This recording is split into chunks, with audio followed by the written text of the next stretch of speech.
My parents left me at a gas station as a joke. Let's see how long it takes him to get home. I never went back. 20 years later, they finally found me. This morning, 39 missed calls. I never thought I'd be sharing this story, but after seeing a TikTok about parents teaching their kids lessons, something in me just snapped. I'm 36 now, but I can still smell the gasoline and feel the hot summer air from that day 20 years ago. My parents, Gerald and Denise, were what you'd call tough love enthusiasts. Growing up, everything was a life lesson or a character-building exercise. They'd do things like wake me up at 3 a.m. to mow the lawn because I forgot to do it the day before, or make me walk to school in the rain when I missed the bus, even though Mom was heading that direction anyway.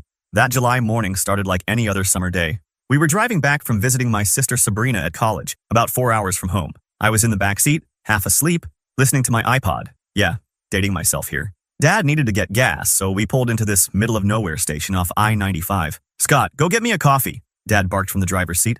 I dragged myself out, grabbed his cash, and went inside. The cashier was this older guy who looked half dead from the heat. The coffee machine was broken, so I had to wait while he made a fresh pot. When I came back out, the car was gone. At first I thought they'd moved to a different pump. Then I noticed our beat-up Camry pulling onto the highway. I stood there, coffee getting cold in my hand, watching their taillights disappear. My phone buzzed. A text from Mom. "Let's see how long it takes you to get home. Consider this a lesson in problem solving." That fucking smiley face. I tried calling. Straight to voicemail. Every time. After about 20 minutes, Mom sent another text. "Don't bother calling. Your father says you need to figure this out yourself. See you when you make it home."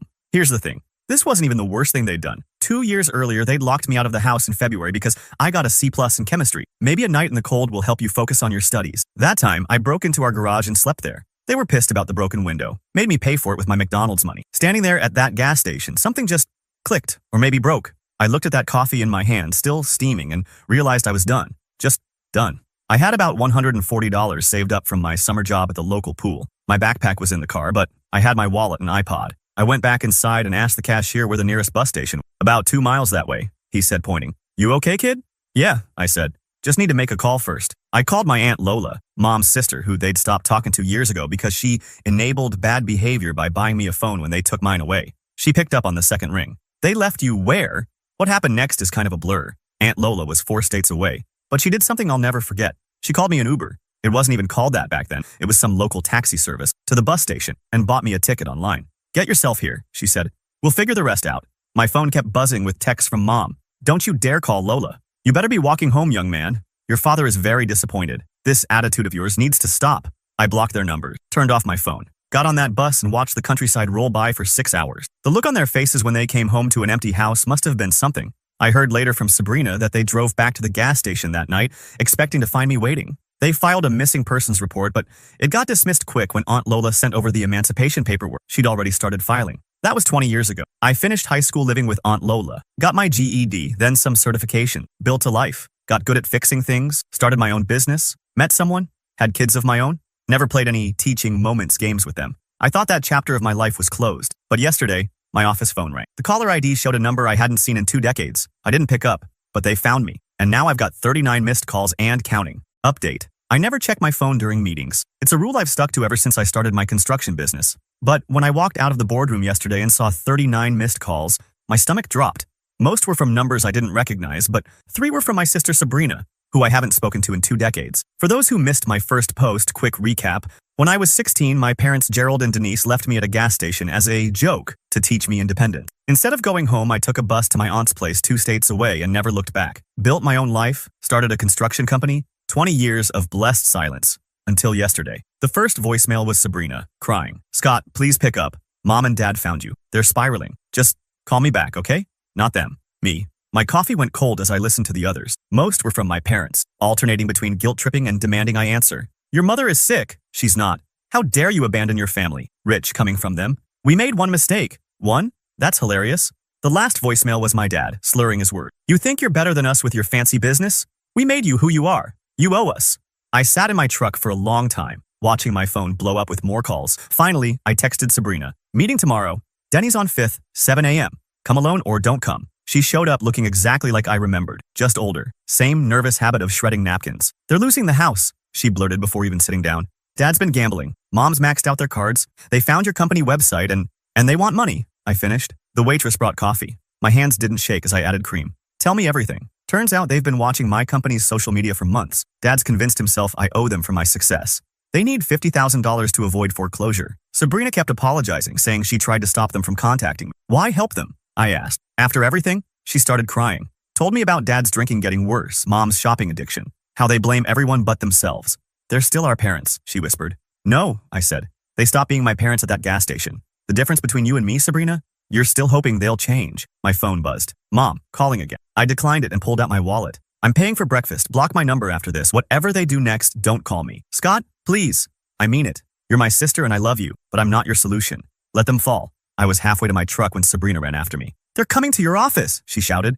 Tomorrow morning. Mom found the address. I tried to stop them. I swear. I just nodded. Good, let them come. Got back to my office to find 27 new messages. Apparently, they're telling the whole family I'm a heartless son who abandoned them and now refuses to help in their time of need. Classic narcissist playbook. But here's what they don't know. I've spent the last 24 hours making calls of my own. Turns out their mortgage is owned by a bank I've worked with. They're 3 months behind on payments. Foreclosure's already started. Tomorrow morning, they'll walk into my office thinking they have leverage, thinking they can shame me, manipulate me, force me to be their retirement plan. They have no idea what's coming. I've scheduled a meeting with my lawyer first thing. By the time they arrive, everything will be in place. They want to see what I've made of myself? Fine. Let them see exactly who their son became and what happens when you push someone too far. I'm not that scared 16-year-old more. I'm not running. And I'm done playing nice. We'll update tomorrow after they show up. Something tells me it's going to be a hell of a show. Edit. For those asking, yes, I'm recording everything. Yes, I have security. No, I won't back down. They made their choice 20 years ago. Now it's my turn. Edit 2. Stop DMing me about forgiving family. You didn't live through what I did. Blood doesn't excuse abuse. And trust me, the gas station was just the tip of the iceberg. Update 2. Hey Reddit. A lot has happened since my last post. I wasn't planning to update so soon, but after what went down yesterday, I need to get this off my chest. I was in my office going through invoices when Jenny, our receptionist, called. Scott, there's a couple here insisting on seeing you. They say they're your parents.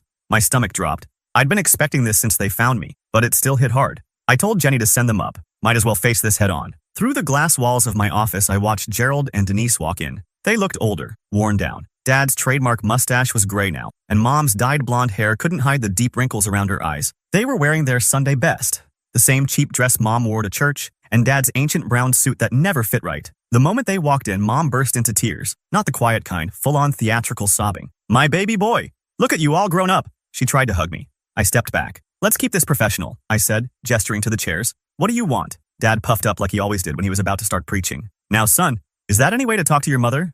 After all these years? Cut the bullshit, I interrupted. You didn't spend 20 years looking for me because you missed me. You found me now because you need something. What is it? Mom's crying got louder. How can you be so cruel? We made one little mistake. A mistake? I laughed. It wasn't a happy sound. You left your 16-year-old kid at a gas station 200 miles from home as a joke. Then you drove off laughing, saying, let's see how long it takes him to get home. That wasn't a mistake. That was the last straw after years of your sick games. We came back for you, Dad shouted, standing up.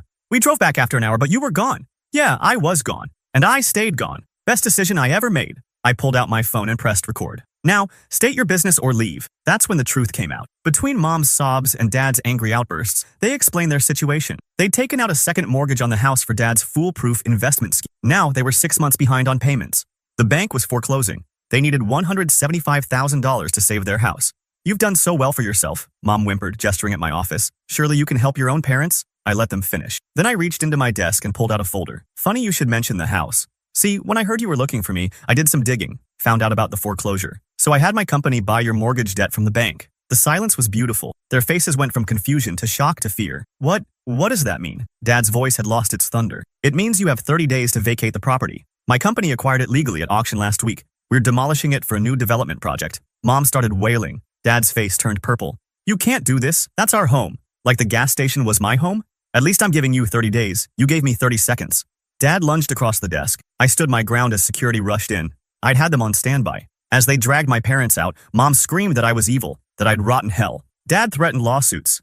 I just watched through the glass as they were escorted out, still recording everything. My phone buzzed, a text from my sister Sabrina. They just called me crying. What did you do? I typed back. What they taught me to do, look out for myself. I've spent 20 years building myself up from nothing. Now I'm going to use everything I've learned to tear down the house that was never really a home. The demolition starts next month. I'll update when it's done. Edit. My aunt, Mom's sister who took me in, just called. She's proud of me. That means more than revenge ever could. Final update. First, thank you all for the support on my previous posts. Never thought my story would get this much attention. What happened in the last few days? Well, let's just say karma finally caught up with them. After I bought their house at the auction, legally through my company, My parents, Gerald and Denise, completely lost it. They started calling every single relative, telling them how their ungrateful son was throwing them out on the street. Thing is, they didn't expect me to have proof of everything. Remember those old Nokia phones that could record calls?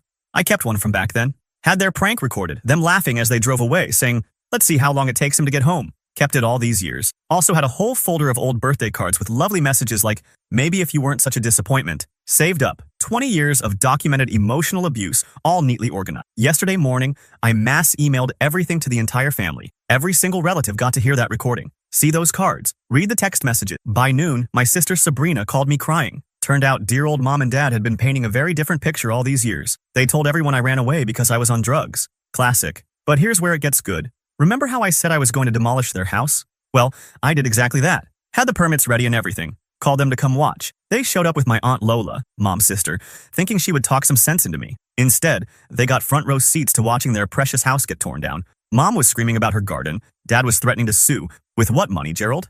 I stood there drinking my coffee, watching them lose it. 20 years of their abuse, gone in 2 hours. The look on their faces when the bulldozer went through Mom's prize-winning rose garden? Priceless. But I wasn't done. See, that land is actually in a decent location. Instead of some fancy development, I'm building affordable housing. 20 units, reasonable rent, priority given to single parents and their kids. Already got the plans approved. The best part? I'm naming it Annabelle Haven, after my aunt who took me in when I was 16. She passed away last year, but she'd love knowing her name is on something helping people escape bad situations. Mom and Dad tried to rally the neighbors against me, showed them childhood photos of our happy family. Too bad those neighbors remembered how they used to hear me crying at night. One of them, Mrs. Henderson, even came up and hugged me, said she always regretted not calling CPS. This morning was the final showdown. They came to my office again, this time all humble and sorry. Dad actually cried, said they were about to be homeless. Mom promised she'd forgive me if I just helped them out. I let them talk for 10 minutes straight. Then, I handed them a rental application for one of the new units. Told them they're welcome to apply just like anyone else, but they'll need references and a clean credit check. Their faces? Man, wish I had a picture. "But we're your parents," Mom screamed. Dad started with his usual, "After everything we've done for you," speech. I just smiled and said, "Yes, after everything you've done, this is exactly what you deserve. The demolition crew starts at 7 a.m. tomorrow. Don't forget to take your garden gnomes." They're still blowing up my phone. Sabrina says they're staying at some cheap motel claiming they'll sue me. Good luck with that. Everything I did was completely legal. Their house goes down tomorrow, and I'm going to live stream it on Instagram for the whole family to see. You know what's funny? For years, I dreamed of revenge, imagined all sorts of crazy scenarios, but in the end, just letting them face the consequences of their actions feels better than anything I could have planned. They threw away their son over a cruel prank, and now they get to watch as everything they built gets torn down to help people they would have looked down on. Tomorrow, I'm bringing lawn chairs and popcorn to watch their house come down. Anyone want to join? Edit. To those asking, yes, I'm really going through with the affordable housing plan. Already partnered with a local nonprofit to handle applications. And no, I won't be reconsidering my decision. Some bridges deserve to stay burned. Edit 2. For those asking about my sister, Sabrina and I are working things out. She was only 8 when everything happened. Can't blame her for believing their lies. We're getting coffee next week. Edit 3. Holy shit, this blew up. Thanks for all the award. And to those saying I'm being too harsh, try being left at a gas station at 16 and see how forgiving you feel.